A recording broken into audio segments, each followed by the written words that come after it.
Bonjour à tous, bienvenue à un nouvel épisode de Communiste en tabarnak. Moi, c'est Vincent. Merci Gabriel.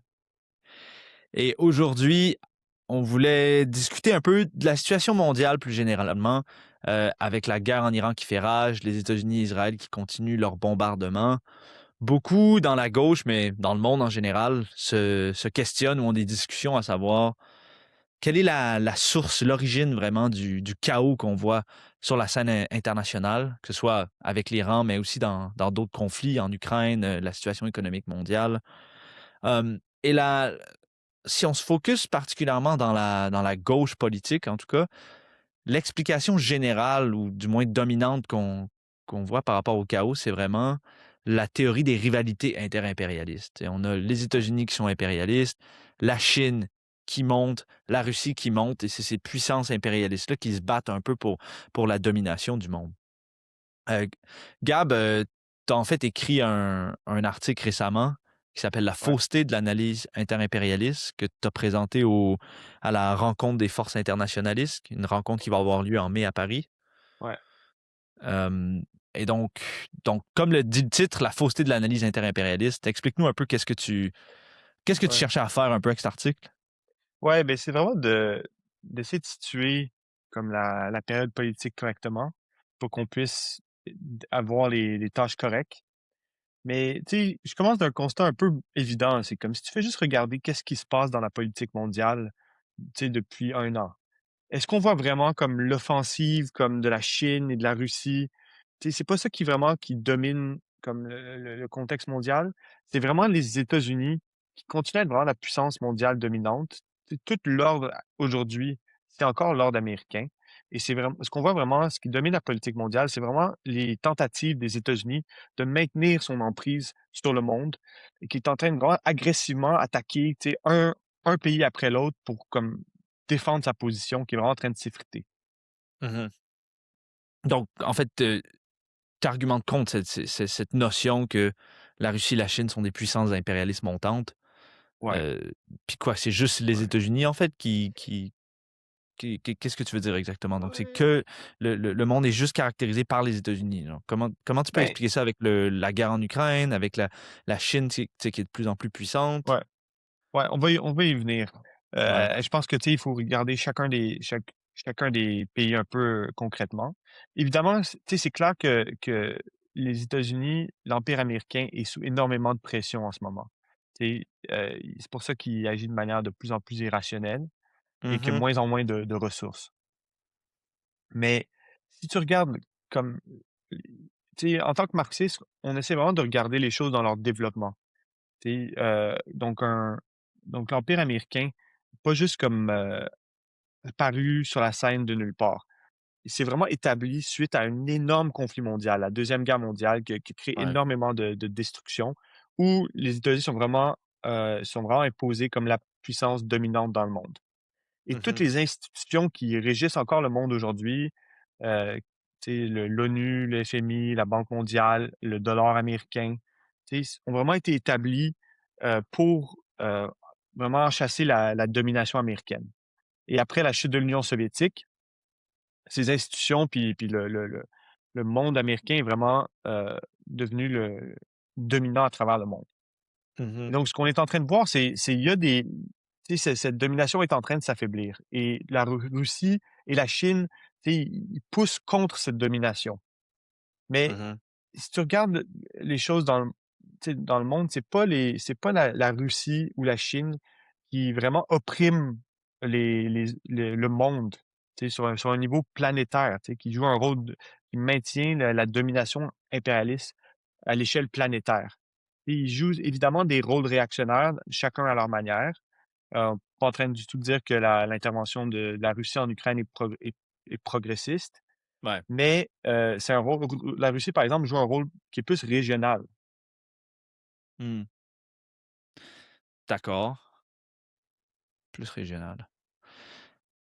Puis peut-être avant de rentrer dans les pays particuliers puis dans la géopolitique particulière, que je t'écoutais parler, dans le mouvement marxiste, on met beaucoup l'accent sur ce terme, tu sais, impérialiste. Pays Ouais, impérialiste, pays non impérialiste. Et donc, que ce soit nous qui parlent des États-Unis comme vraiment la puissance impérialiste hégémonique, ou alors d'autres tendances de gauche qui vont parler des rivalités interimpérialistes. Peut-être qu'on peut juste prendre un step back, puis qu'est-ce que ça veut dire ça, genre, Ouais, ces caractérisations-là? Pourquoi l'étiquette impérialiste a ouais, autant d'importance dans notre ouais, mouvement? ouais. Ben, c'est une bonne question, tu sais, et je pense que ça arrive souvent que dans la gauche, on s'accroche à des termes, puis Mmh. ça devient très abstrait, tu sais. C'est quoi le but de ce terme? Donc je pense que c'est une bonne question, mais ça c'est vraiment lié aux tâches politiques Mmh. et donc, tu sais, la compréhension que les États-Unis sont vraiment la puissance dominante encore, que c'est vraiment eux le plus grand facteur de chaos et de guerre dans le monde, impose certaines tâches politiques. Par exemple, en Iran, tu sais, la compréhension que les États-Unis sont en train vraiment de mener une guerre d'agression contre un pays qui est opprimé, tu sais, le régime en Iran est réactionnaire, mais l'Iran est un pays qui est vraiment, tu sais, sous la botte ou sous la menace impérialiste pendant, tu sais, toute son his pendant des décennies. Mmh. Ça impose des tâches politiques différentes. Ça impose que, tu sais, il y a un côté à avoir dans cette lutte, c'est qu'on peut pas juste être neutre et aussi que, bon, l'Iran, tu sais, si tu vois le conflit entre l'Iran et les États-Unis comme le conflit en 2 blocs, tu sais, le bloc Chine, Iran, Russie contre le bloc américain, eh bien, tu sais, la conclusion, c'est de dire, ben, en fait, c'est juste deux côtés de la même médaille. Ouais, Alors et ouais. donc ça impose des tâches vraiment différentes. Mmh. Puis en fait, cette vision du monde, les tendances qui la défendent, nous on la défend pas, on viendra pourquoi, mais il se réfère à Lénine en 1914 qui a écrit son fameux Ouais, livre «L'impérialisme, stade suprême du capitalisme», où il parle de la montée de différentes puissances impérialistes qui vont se partager le monde pour leur propre monopole, et c'est ça qui crée les guerres mondiales, la première puis la seconde. ouais. Mais donc Le donc eux, ils se réfèrent à ce cadre théorique-là, en fait. ouais, Puis nous aussi, en fait, on est d'accord, mais bon, comment est-ce qu'on explique qu'il y a autant de désaccords, en fait, sur la vision ouais. du monde à ce moment-là? Mais un point sur la méthode, mais avant de faire ce point sur la méthode, il y a un point, politique un peu plus large. C'est comme c'est faut regarder c'était quoi l'approche, c'était quoi le but de Lénine dans tout ça? C'était Mmh. vraiment de mettre de l'avant une politique qui puisse unir les travailleurs à l'échelle internationale. Et tu sais, le point de base, c'est que tu peux pas unir les travailleurs sur la base de l'oppression nationale. Mmh. Par exemple, tu sais, tu vas jamais avoir une unité entre les travailleurs américains et iraniens sur la base de, tu sais, l'agression, américaine contre l'Iran. Tu vas Ouais. jamais, unir les travailleurs américains, palestiniens, sur la base de l'oppression des Palestiniens, tu sais. Il faut Mmh. lutter pour la libération nationale comme Ouais. base, d'unité et l'opposition à sa propre bourgeoisie et Mmh. donc Mmh. ça commence vraiment de là Mmh. et si on revient un petit peu au point un peu plus large, tu sais, la Chine, comme quel pays est-ce qu'ils oppriment, tu sais, nationalement? Dans quel pays est-ce que la lutte de libération contre l'oppression de la Chine, tu sais, joue vraiment un rôle décisif? Bon, Mmh. évidemment, la Chine opprime des nationalités dans En dans la Chine. Chine même, mais tu sais, il y a pas de lutte de libération nationale contre la botte de l'empire chinois, tu sais. Mmh. Ouais. D'ailleurs, tu sais ouais, J'ai l'impression que les étiquettes impérialistes, non impérialistes sont souvent utilisées dans le mouvement marxiste comme un peu les des valeurs talismans. dans une équation, tu sais?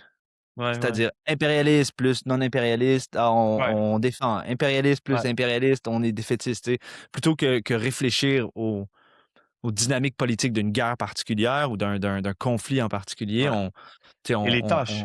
ouais, aux Ouais, tâches exactement, on ouais, remplace un X et un Y par tel ou tel pays, puis ouais. voilà, on a une équation toute faite, en fait. J'ai l'impression que c'est un peu Ouais, la puis méthode de beaucoup de groupes.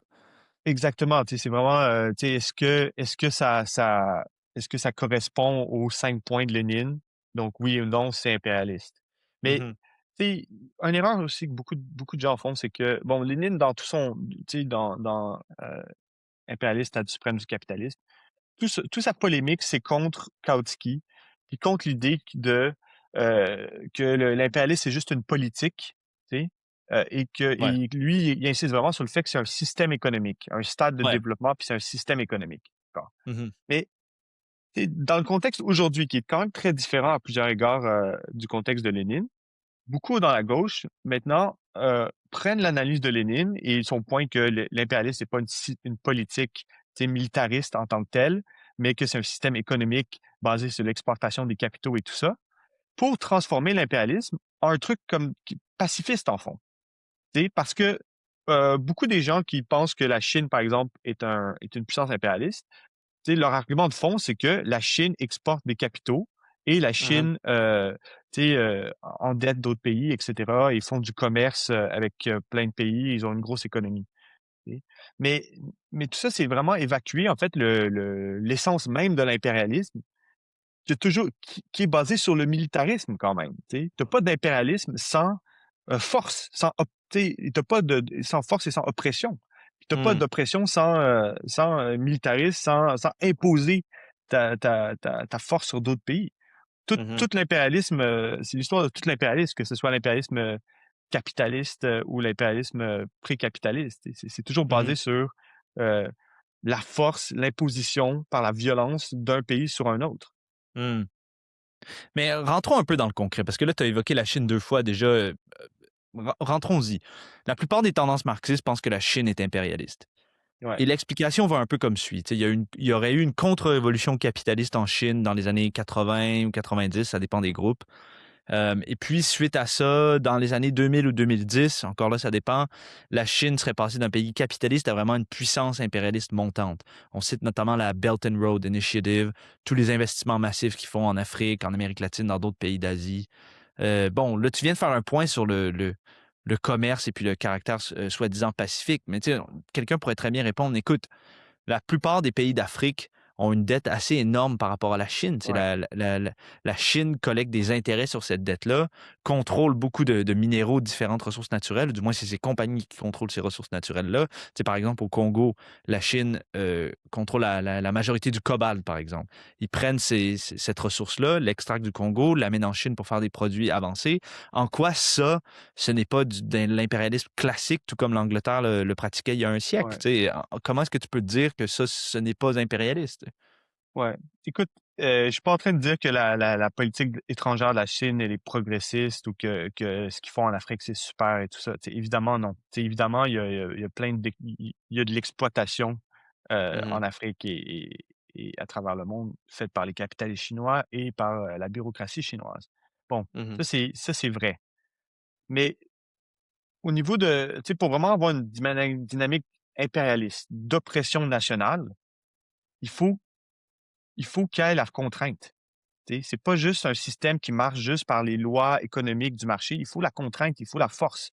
Et le Mhm. vrai test, c'est quand ces intérêts économiques de la Chine sont sous attaque, qu'est-ce qu'ils Mhm. font en réponse? Parce que c'est là que tu vois vraiment qu'est-ce que c'est l'impérialisme. Tu vois ça avec les Américains, tu sais. C'est pas juste qu'ils font du commerce, l'ordre impérialiste américain. C'est pas juste qu'ils font du commerce et qu'il y a un dollar et qu'ils font l'exportation des capitaux, mais c'est qu'ils utilisent la violence pour maintenir leur domination, tu sais. Mhm. Et, Mhm. et- et c'est ça que tu vois, c'est ça la politique des États-Unis au Venezuela, en Iran en ce moment. C'est pour ça qu'ils attaquent des pays partout à travers le monde. Mhm. Et je pense une des choses, tu sais, un des exemples qui montre vraiment la différence avec la Chine et les États-Unis, c'est de regarder la réponse de la Chine quand ses intérêts étrangers sont sous attaque. Et je pense que Mhm. le Venezuela, c'est vraiment un cas classique. La Chine a une force militaire importante. Elle a fait des investissements énormes au Venezuela. Tu as les États-Unis qui viennent, qui sortent Maduro et qui imposent un autre gouvernement au Venezuela qui immédiatement coupé son exportation de pétrole à la Chine. Et qu'est-ce que la Chine a fait en réponse pour défendre ses intérêts? Ils n'ont rien fait du tout. Mhm. Et même dans le contexte de l'Iran en ce moment, l'Iran, c'est quand même un partenaire important de la Chine. Qu'est-ce qu'ils ont fait pour vraiment défendre leur zone d'influence? Mhm. C'est vraiment très, très minimal. Même chose au Pakistan, où les Américains ont sorti le gouvernement d'Imran Khan pour imposer, encore une fois, un gouvernement qui est beaucoup plus aligné sur leurs intérêts. La Chine n'a rien Ouais. fait. Il y a aussi plusieurs pays africains qui peuvent pas payer la dette chinoise. Mais est-ce qu'on a vu des coups en Chine, Ouais. qui imposent des gouvernements tu sais, qui vont rendre, vont payer leurs dettes à la Chine. On n'a pas du tout vu ce genre de choses de la Des Chine. changements de régime, en fait, comme les Des États-Unis le changements de font, régime. depuis des décennies. Ils en ont fait des centaines, à travers le monde. Il y a pas eu de en tout cas à ma connaissance, il y a pas eu de changement de régime, chinois dans aucun Ouais, pays auquel je peux penser, tu sais? ouais, Mmh. Ouais, ça, je pense que c'est un point. Ça revient un peu au point qu'on disait, que tu as évoqué un peu plus tôt, il y a pas d'empire chinois, en fait. La ouais, Chine, certainement, a des pratiques assez, horrible dans plusieurs pays, mais la Chine n'opprime pas de région du monde, en fait. ouais, Si on retourne à l'époque de Lénine, c'était ça, les empires impérialistes. Tu sais, j'ai mentionné l'Angleterre plus tôt. Ils avaient des zones d'influence exclusives où ils pratiquaient, oui, du commerce, oui, de l'activité économique, mais usaient aussi de la force pour soumettre les populations ouais, à leur propre volonté. Bon, la Chine ouais, prête de l'argent à des pays africains et puis ils demandent des intérêts en retour. D'accord. Ça s'arrête plus ou moins là, puis prend des ressources, mais ouais, il y a pas d'aspect comme d'intervention militaire directe, en tout cas. ouais. Je pense Ouais. que c'est cet exemple historique est important à souligner. Tu sais, si on compare la situation, de la tu sais, avant la Première Guerre mondiale et la situation d'aujourd'hui, c'est des dynamiques qui sont totalement différentes, tu sais. À l'époque, tu avais un empire dominant aussi, tu avais l'Empire britannique, l'Empire français, puis tu avais Mmh. des impérialistes émergents, les États-Unis, le Japon, heu, l'Allemagne. L'Allemagne. Mais, tu sais, cette période de tension et de rivalité interimpérialiste, c'était pas pacifique, tu sais. L'Allemagne s'est pas imposée de manière pacifique comme une puissance impérialiste, tu sais. Déjà pour s'établir comme la puissance dominante en Europe, il a fallu qu'elle fasse 3 guerres. Mmh. Et après ça, tu sais, elle avait un empire. Tu sais, elle avait des colonies, beaucoup moins, et d'où vraiment une des raisons principales pour la Première Guerre mondiale. Mais elle avait un empire.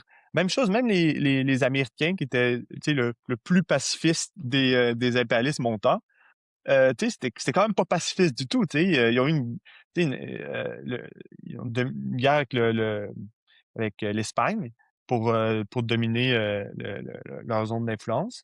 Mmh. Et après ça, tu sais, ils avaient leurs colonies aux Philippines et ailleurs où ils ont une politique vraiment brutale aussi. Le Japon aussi, tu sais, la montée de l'impérialisme japonais, c'était pas un truc graduel et pacifiste, c'était une explosion de violence. Mmh. Et donc, la Chine, quand tu compares la Chine serait déjà comme un empire déjà établi, selon presque tout le monde dans l'extrême gauche, sans avoir tiré un seul coup de fusil. Tu sais, Mmh. la Chine n'est pas allée en guerre depuis son intervention totalement réactionnaire au Vietnam. Bon, je me souviens plus de la date En exactement, mais 1919. voilà. tu sais. Donc t'aurais un empire chinois qui s'est établi sans guerre, sans vrai conflit. euh, Et c'est en Mmh. fait une vision totalement pacifiste de l'impérialisme. Mmh. Mais comme on est sur la Chine, beaucoup de gens parlent de Taïwan et en Ouais, fait soulèvent Taïwan comme étant, voilà la preuve que le Parti communiste chinois ou la Chine a des visées expansionnistes, hein, ouais, on donc qu'est-ce que tu réponds à ça, en fait? ouais. Mais je pense que mais je pense que c'est totalement faux. Ouais. Heu, Écoute, moi, je t'ai écoute, dit ça juste pour, oui, alimenter je la sais, je sais, discussion, je là, sais, je je je sais. connais la Mais, écoute, il faut regarder les aspects concrets du conflit, à Taïwan et le, tu sais, pour moi, la preuve qu'il y a rien d'impérialiste dans les visées de la Chine par rapport à Taïwan, c'est que la position du Parti communiste chinois par rapport à Taïwan n'a pas changé d'un poil entre aujourd'hui, alors que l'impérialisme, comme la Chine est maintenant impérialiste, soi-disant, et 1949, Mmh mh. quand presque tout le monde est d'accord que la Chine n'était pas capitaliste, et Mmh. après la victoire de Mao. Et c'est parce que, en fait, la question de Taïwan, c'est vraiment une question de vraiment plus d'une guerre civile et d'une question comme nationale au sein de la Chine même. Tu sais, la question soi-disant nationale qui existe avec Taïwan, tu sais, d'où ça vient exactement? Ça vient, tu sais, les armées pro-capitalistes dirigées par Chiang Kai-shek en Chine durant la guerre civile chinoise ont été battues et leur seul point oui, tu sais, de fuite, c'était d'aller se réfugier à Taïwan. Mmh. Et donc, c'est pas comme une autre, tu sais, l'établissement de la la république moderne, tu sais, à Taïwan, c'est pas le produit d'un mouvement national indépendant à Taïwan, mais c'est vraiment le résultat des troupes contre-révolutionnaires de la République de Chine qui sont allées s'enfuir à Taïwan. Et encore aujourd'hui, en fait, le nom officiel de Taïwan, c'est République de Chine, tu sais. Mhm. C'est pas, tu sais, bon, évidemment, il y a des gens, tu sais, la situation politique a changé à Taïwan et il y a quand même un mouvement très fort, je pense, tu sais, majoritaire, contre la réunification avec la Chine. Mais Ouais. encore une fois, ça a beaucoup plus à voir avec la politique du Parti communiste chinois et tu sais, qu'il y a des sentiments très forts contre comme être vraiment sous la botte du Parti communiste chinois, que vraiment un développement national indépendant historique. Tu sais. Mhm. En fait, pour le Parti communiste chinois, le Taïwan, c'est une affaire domestique. Ouais, C'est ça que beaucoup de gens ne comprennent pas. Pour le Parti communiste chinois, on parle d'une province qui se rébelle. Genre, c'est comme ça qu'ils voient la chose. Bon, ensuite, on peut discuter si c'est la bonne chose ou non, mais de prendre Taïwan comme la preuve que voilà, la Chine a des visées expansionnistes, c'est vraiment ne pas comprendre, ben, franchement, la révolution chinoise en ouais, général. Tu sais. ouais, Et d'autant plus que si je peux ajouter au niveau de la Chine, allez voir l'encerclement militaire américain de la Chine, en fait.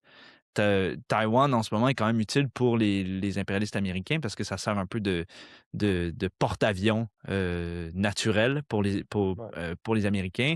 Puis ça s'inscrit dans toute une chaîne parmi plusieurs îles qui sont faites pour, en fait, encercler, contenir et étouffer la Chine. Donc, de ouais. voir vraiment le conflit mondial entre la Chine et les États-Unis qui se battent pour la domination mondiale, c'est vraiment un peu ridicule parce qu'en fait, c'est la Chine qui essaie vraiment tu sais, de se donner un peu d'espace contre vraiment l'étau américain qui arrête pas de se resserrer Ouais. contre elle. Et ça, c'est l'autre point par rapport à Taïwan, c'est que c'est vraiment à cause des États-Unis que Taïwan existe dans sa forme actuelle aujourd'hui. C'est parce que Mm. les États-Unis voulaient vraiment soutenir le développement d'un État anticommuniste, tu sais, qui allait Mhm. résister à la Chine. Mhm. Ouais, ouais, ouais. Le, enfin, si on arrive à une conclusion un peu sur la Chine, tu sais, je pense par exemple à l'Internationale communiste révolutionnaire qui, dans tous ses documents de perspective en général, parle vraiment de la rivalité interimpérialiste, un peu ce qu'on discute. Et Ouais, puis, pour moi, ça devient vraiment absurde quand, par exemple, en Amérique latine, on voit dans ces documents-là que pour eux, la dynamique principale de l'Amérique latine, c'est la lutte entre la Chine et les États-Unis, à savoir qui va dominer l'Amérique latine. Puis c'est là vraiment que tu vois je pense, quand on parle des tâches politiques, le caractère assez réactionnaire de cette position, parce que ça veut dire que pour eux, la tâche des communistes en Amérique latine, la lutte contre la Chine et les États-Unis est placée sur le même plan ouais, dans un continent qui est historiquement dominé par les Américains, où c'est les Américains vraiment qui contrôlent la politique d'à peu près tous les gouvernements-là, qui contrôlent massivement plusieurs des ressources, qui sont intervenus militairement dans la majorité des pays d'Amérique latine. Et ouais. tu vois que ça devient absurde et Ouais, aussi assez réactionnaire.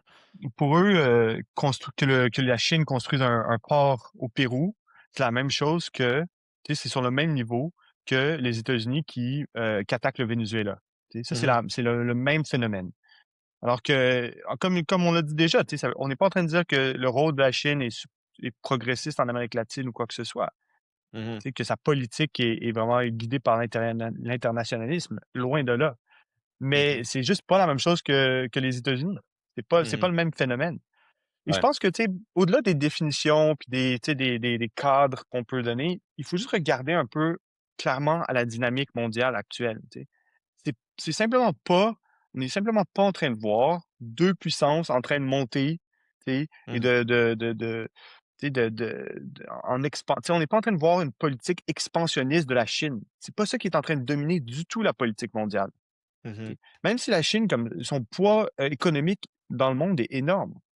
Mais au niveau comme tu sais, de la politique mondiale et c'est pas la Chine qui est en train vraiment de de dominer, heu, tu sais, qui est en train de se passer et qui est en train vraiment d'imposer une politique expansionniste sur le monde.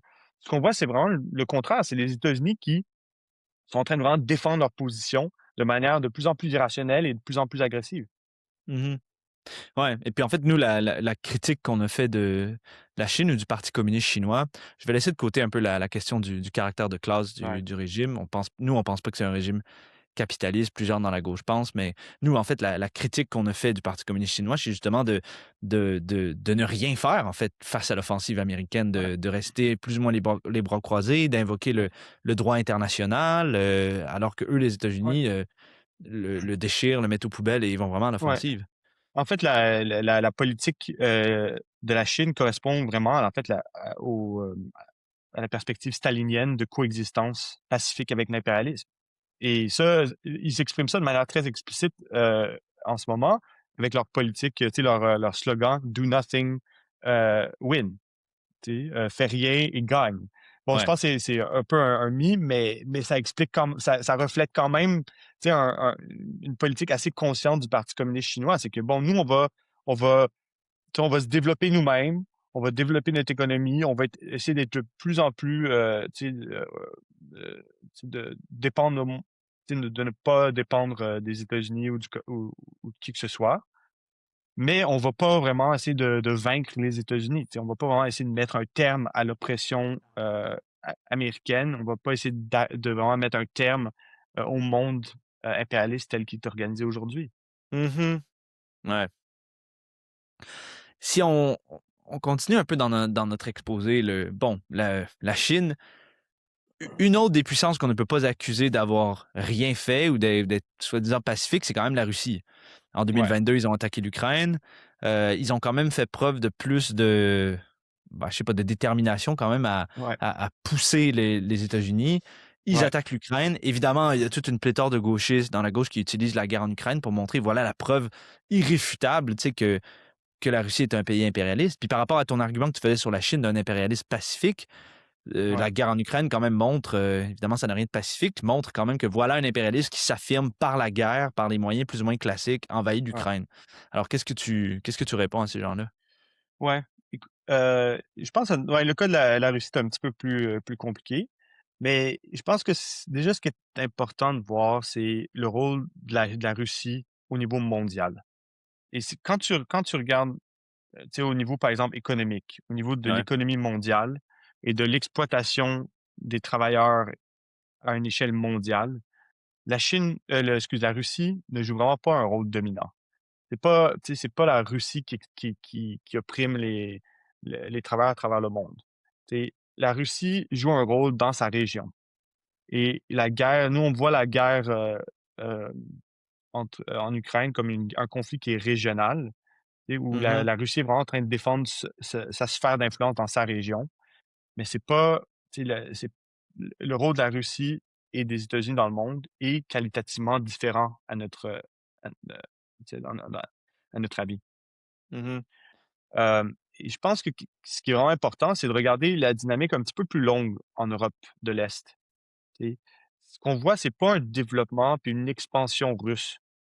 Ce qu'on voit, en fait, depuis la fin de la guerre froide, c'est une expansion américaine, européenne, de l'OTAN vers l'Est, tu sais, mm, de jusqu'aux frontières de la Russie, et dans la zone historique d'influence, de la Russie.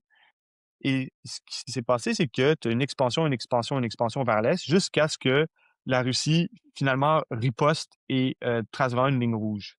mhm, Et c'est ça vraiment la guerre en Ukraine. Donc mm, évidemment, on n'est pas en train de défendre le droit de la Russie d'opprimer l'Ukraine. Et on pense que c'est une guerre réactionnaire de deux côtés mhm, dans ce conflit. Ceci dit, il faut regarder la dynamique plus large. Puis la dynamique plus large, c'est pas une dynamique d'expansion russe, mais d'expansion occidentale qui, finalement frappe une vraie résistance mhm, et d'où le conflit actuel. mhm. Beaucoup des gens, je pense, qui vont participer à la rencontre des internationalistes à Paris, eux vraiment voient cette guerre, ouais, une agression impérialiste russe sur l'Ukraine. Et plusieurs d'entre eux, je pense, soutiennent l'Ukraine ou la résistance ukrainienne. Mais vraiment, je pense que leur erreur principale, c'est vraiment de faire disparaître toute cette tendance longue depuis 30 ans, Ouais, où c'est l'expansion américaine. Et puis la Russie, pour eux, c'est une guerre un peu existentielle. Tu sais, ils ne veulent pas tolérer un membre un pays comme l'Ukraine à leurs frontières étant membre de l'OTAN. Et puis que c'est pas Ouais, le capital russe en pleine expansion qui les force à aller en Ukraine, c'est plutôt la nécessité de se défendre contre les États-Unis. Bon, avec des méthodes vraiment réactionnaires. En effet, envahir l'Ukraine, c'est réactionnaire, mais qui a rien à voir vraiment avec l'expansion impérialiste, mettons, d'un Japon au début du 20e siècle ou d'une Allemagne au début du non. 20e siècle. Ouais. Ouais. Ouais, donc pour eux, ouais, la dynamique plus longue, elle est, secondaire, par rapport à la dynamique nationale, c'est-à-dire l'oppression Mhm. nationale des Ukrainiens. Mais l'erreur qu'ils font aussi à ce niveau-là, c'est qu'ils regardent le conflit national en Ukraine juste d'un côté. Ils voient l'oppression nationale des Ukrainiens par les Russes, mais ils ignorent totalement l'oppression nationale des minorités russes Mm. en Ukraine. Par exemple, les objectifs de l'Ukraine, c'est pas juste de libérer tu sais, les zones ukrainiennes tu sais, de l'influence russe, mais c'est aussi de reconquérir la Crimée, que tout le monde est, tu sais, il n'y a pas vraiment de débat à savoir que les gens qui vivent en Crimée sont russes. Ouais. Mais quand même, l'Ukraine a des visées de reprendre la domination de la Crimée. Et donc, c'est pas comme un objectif légitime, mais c'est un objectif qui ferait juste renverser les termes d'oppression, tu sais. Plutôt que Mhm. d'avoir là, tu aurais juste des Russes opprimés par les Ukrainiens. En quoi est-ce que ça avance l'unité des travailleurs internationalement et en quoi c'est progressiste? Mhm. Mhm. OK. Donc, on regarde la Russie, on regarde la Chine. On a évoqué un peu la méthode un peu plus tôt, mais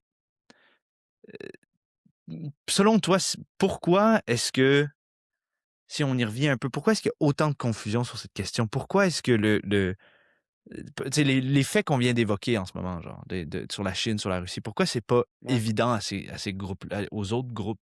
Là? ouais. Ouais, c'est une bonne Particulièrement question. Je trotskistes. pense Ouais, mais je pense que il faut regarder un peu au problème du mouvement trotskiste plus général. Et à notre avis, le problème du mouvement trotskiste dans les dernières décennies, c'est vraiment qu'ils se sont vraiment adaptés à justement ce monde américain, Hmm. tu sais, sous égide libérale, et que, se sont placés comme à la gauche, tu sais, comme des critiques de gauche de cet ordre et pas comme tu sais, une opposition de principe anti-impérialiste, heu, au monde, américain. En fait, pendant beaucoup d'années, heu, beaucoup dans la gauche niaient que vraiment, tu sais, l'impérialisme américain était vraiment la pierre, la pierre de touche de l'impérialisme, tu sais. Mhm. Beaucoup ont totalement gobé ces théories genre fumeuses que on est dans un monde globalisé où les États jouent plus un rôle, déterminant et cetera et cetera. Ouais, ouais. Mais en gros, c'est un problème que la gauche a eu depuis, je pense vraiment la Deuxième Guerre mondiale. C'est vraiment de vraiment d'être clair que les États-Unis, c'est vraiment la puissance dominante impérialiste, c'est vraiment la puissance impérialiste dominante et que la tâche des marxistes, c'est vraiment de lutter contre l'impérialisme américain d'une manière révolutionnaire, tu sais, Mhm. en mettant de l'avant l'indépendance de classe, Mhm. d'avoir une stratégie prolétarienne pour vaincre les États-Unis, l'empire américain. Hmm. Ouais. Je pense que c'est clé. Pour moi, on y a touché un peu, mais toutes ces théories qui présentent la Chine comme étant impérialiste, pourquoi? Parce qu'elle a des relations commerciales avec d'autres pays, parce qu'elle extracte des minéraux ici et là. C'est vraiment un produit de cette époque libérale où, tu sais, les années 90, 2000, où, qui a un peu donné l'impression que tu sais, l'impérialisme pouvait être pacifique, qu'en fait, c'était Ouais, le résultat de relations commerciales. Puis comme tu disais, en prenant le point de Lénine, qui est vrai que l'impérialisme, c'est un résultat de relations économiques, mais alors de faire complètement disparaître le fait que ben, c'est quand même une question de force au final. ouais, Ouais. Mais je pense qu'un des facteurs aussi, je t'entendais parler tu sais, lutter contre l'impérialisme américain. Tu sais, si je pense à nos camarades français qui nous écoutent ou camarades en Allemagne ou ailleurs, est-ce qu'il n'y a pas aussi comme une tendance à ne pas vouloir être tu sais, soft ou conciliant par rapport, mettons, à l'impérialisme français, l'impérialisme britannique, l'impérialisme allemand? Tu sais, qu'en est-il de ouais, ces puissances impérialistes historiques aujourd'hui? ouais, Puis tu sais, il y a beaucoup de gens qui parlent aussi de la rupture entre l'Europe et les États-Unis, puis que, tu sais, que ça, c'est aussi des ouais, rivalités interimpérialistes. Si ouais. on peut juste toucher Bah, déjà, rapidement. ouais, ouais, déjà, écoute, je pense que le conflit en Ukraine montre que c'est totalement faux de penser que ces puissances-là ont un rôle indépendant. Ils peuvent rien Mmh. faire sans les Américains. Ça, je pense, c'est assez évident. Hem et je pense, ça rejoint l'autre point évidemment, il faut, en France, s'opposer à la bourgeoisie française. Il faut, en Grande-Bretagne, s'opposer à la bourgeoisie, britannique. Mais il faut comprendre qu'un un pilier de cette opposition, c'est l'opposition, à l'impérialisme américain parce qu'ils sont totalement liés, ils travaillent totalement main dans la main et leur propre rôle en tant que puissance impérialiste est totalement dépendant de leur alliance avec les États-Unis. Et Mmh. donc, il y a pas d'opposition de fond entre s'opposer à la bourgeoisie française et s'opposer à l'Empire américain.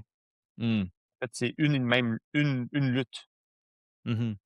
Même quand ils ont des tensions de temps en temps, les Français puis les Américains, tu sais, les politiciens Ouais, français aiment bien jouer, contre avec l'anti-américanisme, là, mais ouais, hein, c'est vrai, écoute, je suis d'accord avec ce que tu dis. En effet, en général, même l'impérialisme français est peut-être le mieux positionné militairement, mais même là, ouais, ouais. ils sont vraiment un partenaire junior de l'ordre américain, là.